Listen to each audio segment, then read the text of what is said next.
Chapter 14, Threats Against China Endanger the World, first published in October 2021.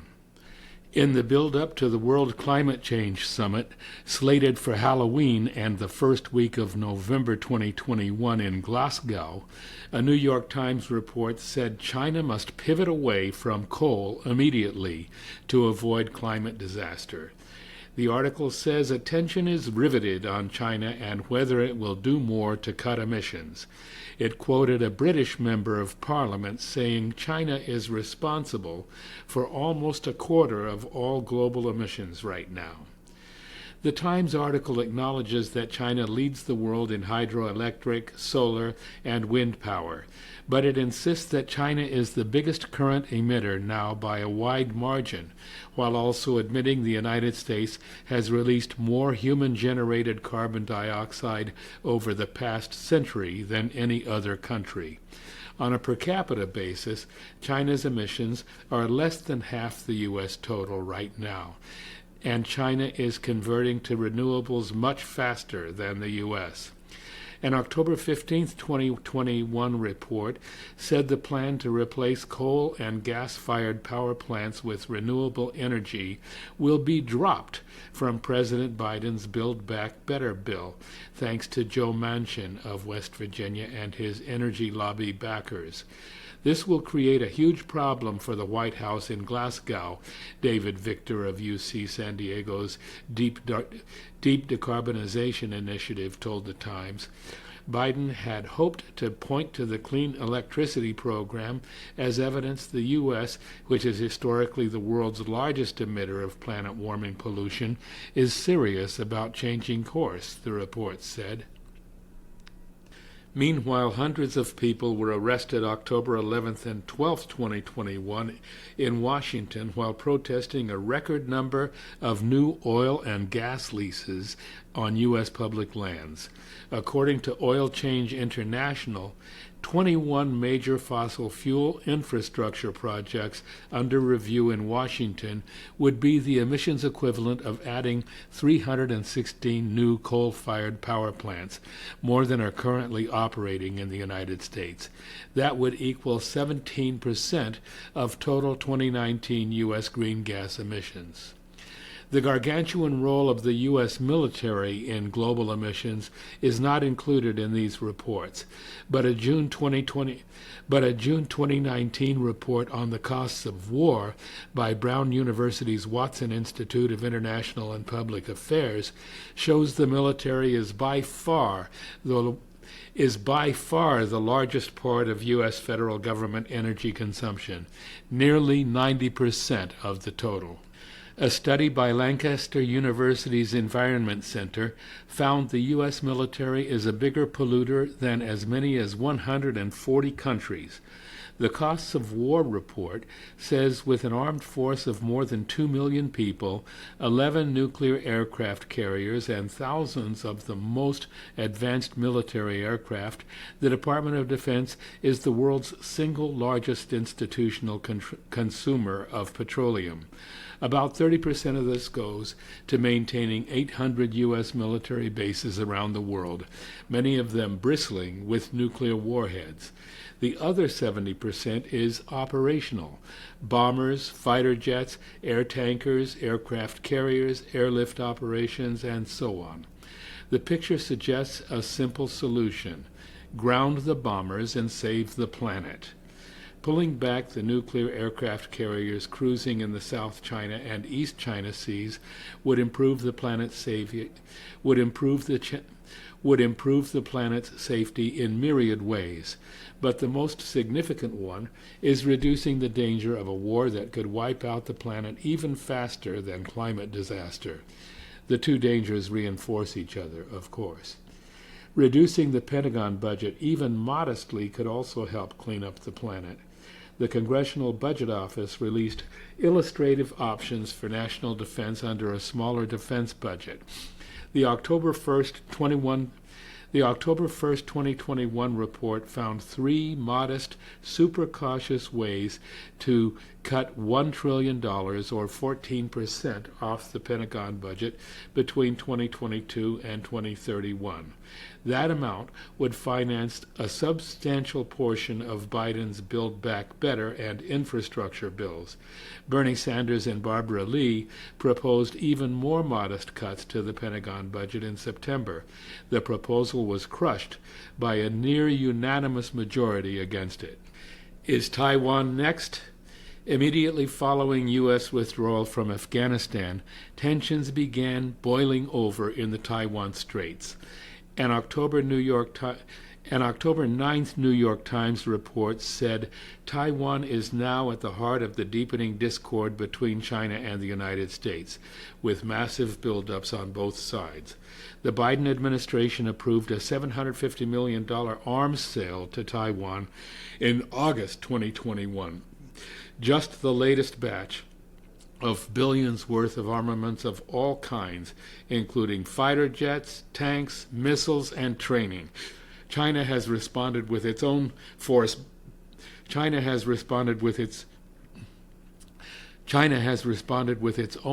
buildup. Quote, "To us, it's only a matter of time, not a matter of if," end quote, said Rear Admiral Michael Studeman, Director of Intelligence with the U.S. Indo-Pacific Command, according to the Times report. Congress must untie Biden's hands on Taiwan, wrote Representative Elaine Luria in an op-ed published in the Washington Post October 11, 2021. She called for an act that would allow President Biden to bypass Congress to declare war on China. The Pentagon's Stars and Stripes daily newspaper ran a story headlined, Retired Marine Colonel Says U.S. Should Weigh Nuclear War with China Over Taiwan, end quote. On October 3rd, a U.S. carrier group was joined by warships from the UK and Japan for joint operations.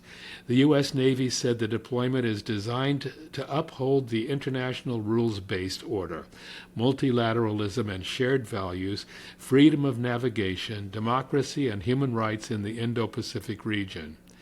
Multilateralism is not a favorite U.S. shared value. On October 8th, China's foreign ministry vowed to take all necessary measures to safeguard China's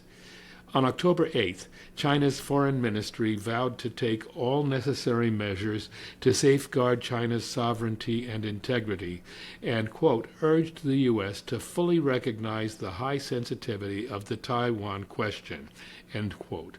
It also called for an explanation after a U.S. nuclear submarine accident in the South China Sea. It demanded details, including the intention of the sub's navigation. The Chinese Foreign Ministry spokesperson called the lack of information irresponsible and expressed concerns about a nuclear leak. This followed China's protest of the U.S. AUK nuclear submarine deal. The nuclear submarine cooperation between the U.S. and the UK and Australia has seriously undermined regional peace and stability, intensified the arms race, and undermined international non-proliferation efforts, the statement said. It also accused the U.S. and UK of holding double standards with their stances on nuclear weapons. Hong Kong today, Taiwan tomorrow. In August 2021, a New York Times Magazine special feature by Sarah Topol appeared titled, Is Taiwan Next? It said, Hong Kong today, Taiwan tomorrow is a rallying cry in Taiwan. First Tibet, then Xinjiang, then Hong Kong. The edges of empire had been dutifully absorbed. Taiwan was the only one remaining. The choice of words is important. Edges of empire suggest these places are not really part of China.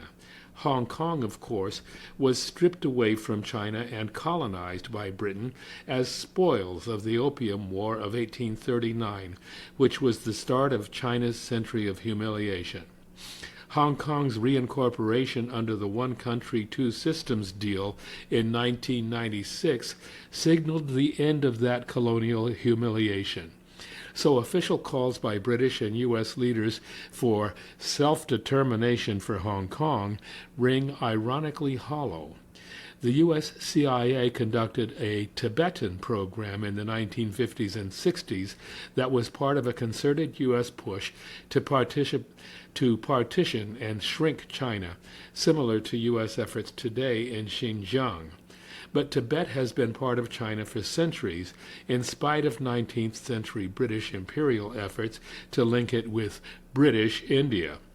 The CIA's Tibet program was shut down in 1972 after then President Nixon became the first U.S. president to visit China.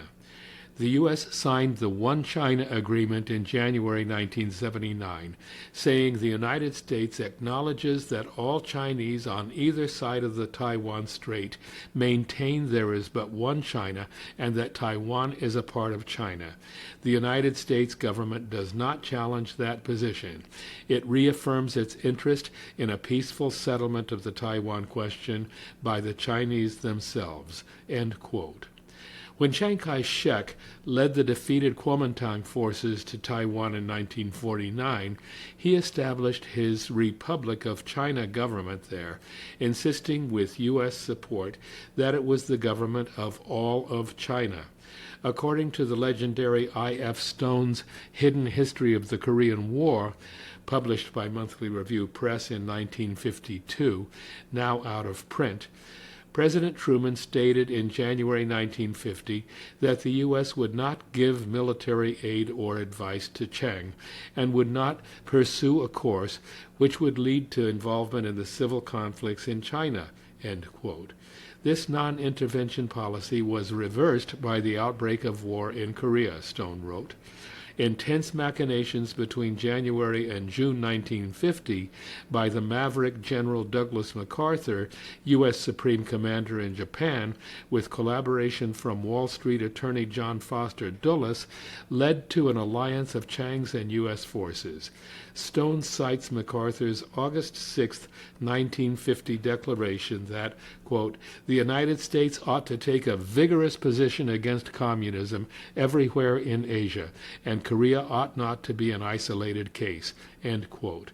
11 days later, on August 17, 1950, MacArthur ordered a bombing raid on Rashin, a North Korean seaport bordering both China and the USSR, a short distance from the Soviet Far East port of Vladivostok.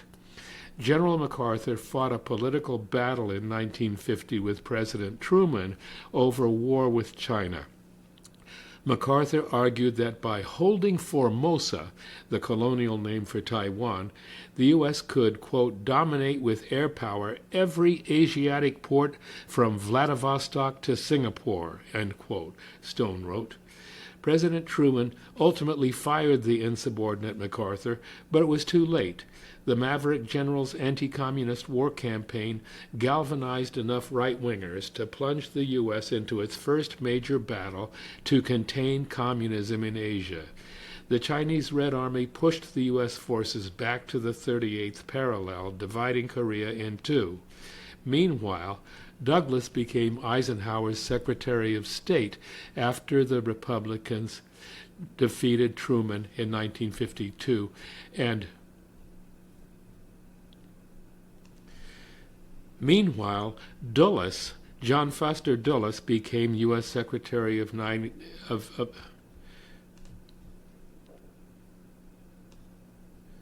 Meanwhile, John Foster Dulles became Eisenhower's Secretary of State after the Republicans defeated Truman in 1952 and conducted a decades-long campaign to realize MacArthur's vision.